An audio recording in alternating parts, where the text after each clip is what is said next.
Hello, everyone. So here are a few thoughts on this chapter 4 of the Critical Digital Literacies book called Critical Literacies and Social Media Fostering Ethical Engagement with Global Youth by Hannah Smith and Glenda Hull.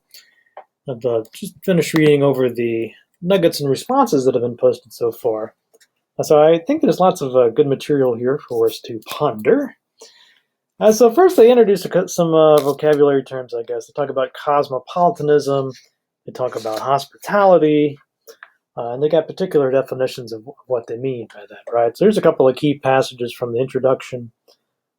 They're saying that new digital configurations of people and ideas have the potential to shift social power relations.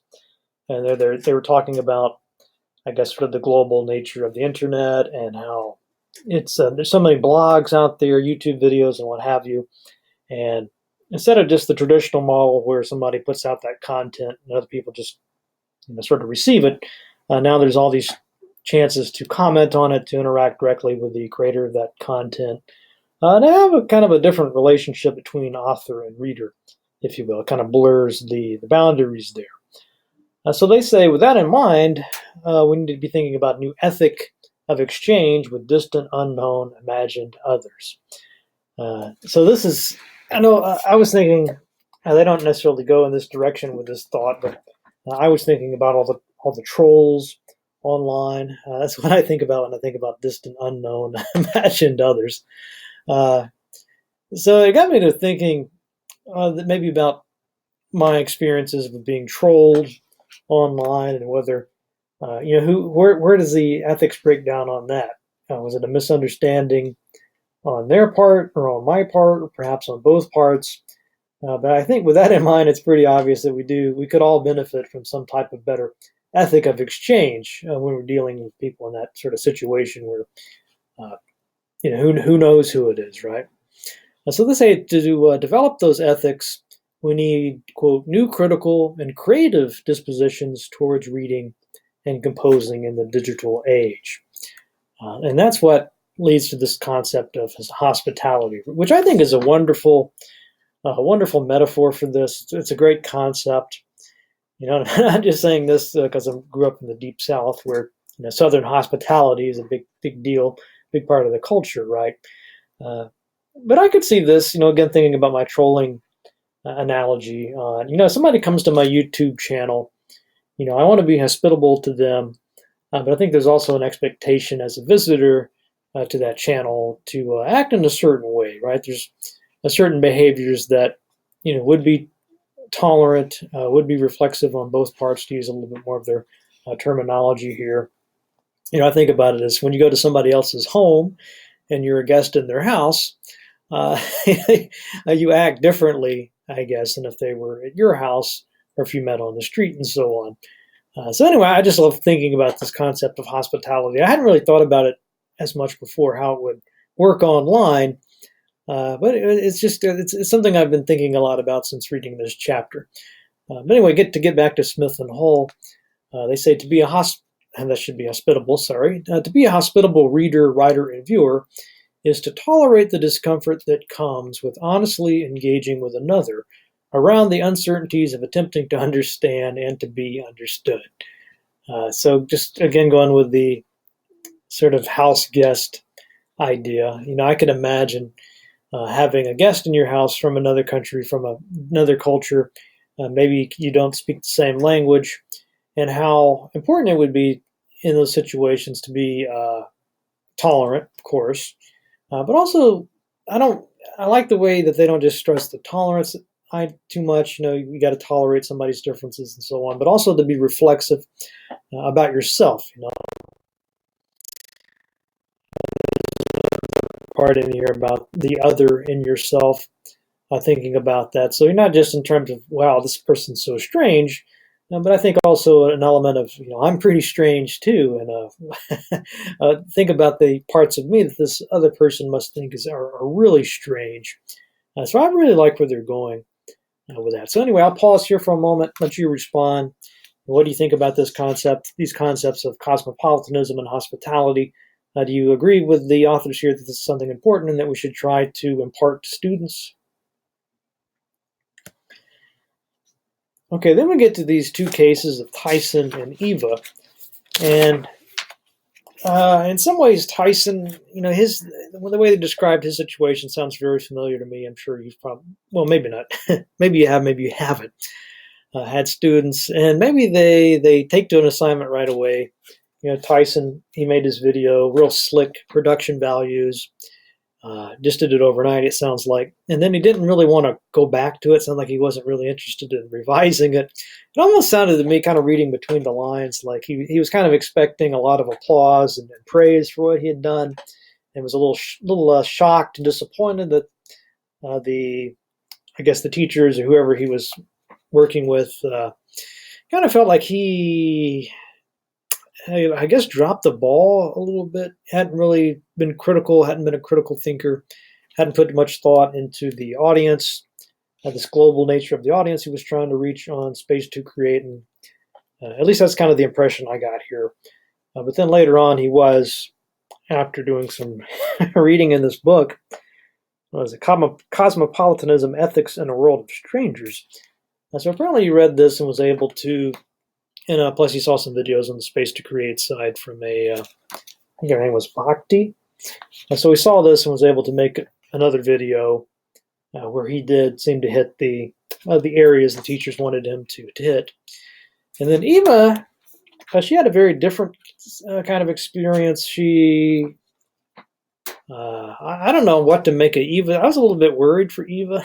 I don't know what that says about me. I remember one time I had some students in a freshman composition class I was teaching, and one of them wanted to do a study on some homeless people, and she was just kind of like Eva, talking to some homeless people that she knew in her neighborhood. And I didn't really think much about this. I was a TA at the time, so I thought it sounded like a great idea. I actually got into some trouble over this because they said that basically the student was endangering herself by doing this. She should have gone through all this sort of, was it the IRB? She should have gotten some kind of approval and all this. Basically, there was some liability issues there. So I don't know. They didn't really get into that here. It sounded like similar kind of concerns for Eva. So I don't really know about that aspect. But just from the way they reported back here, it sounded like she did indeed learn quite a lot about these others that she had ignored. And certainly, being hospitable would mean that you don't ignore people, right? You treat everyone as an equal. Which brings me to this last bit. And of course, I've been thinking about Jacotou and Rancière. I don't know why that says T there, sorry. I kind of was in a hurry with this, I suppose. But anyway, this passage to me sounds a lot like something Jacotou or Rancière would say. Teachers need a, quote, listening orientation towards youth, a curious, receptive, and responsive stance when engaging with youth and their compositions, listening for patterns in their thinking and feelings with sensitivity to the social, cultural, and communal aspects of their experiences. That to me sounds a whole lot like the ignorant schoolmaster, this idea of treating the student as someone who's equally intelligent. And I think beyond that, coming back to their hospitality metaphor, treating that other, whoever it is, just because they're from another country, just because they're from a different socioeconomic background or speak a different language or whatever, never to assume for a minute that they're somehow unequal in intelligence, right? And the same thing here, educational levels and what have you. So I think that is definitely a step towards that, this idea of not just saying, well, it's just a kid. What does a kid know? I'm not going to take the kid's composition seriously. It's just a kid, that sort of mentality. And replacing that with something curious, receptive, and responsive. So that seems pretty in line with J/R. And they also talk in here about the need for what they call parallel pedagogies. In other words, instead of just having students read and write, they're bringing in all of these other components, computer, video clips, and whatnot. And a couple of the nuggets talked about this, the practicality of this. This is something I've also advocated for a long time.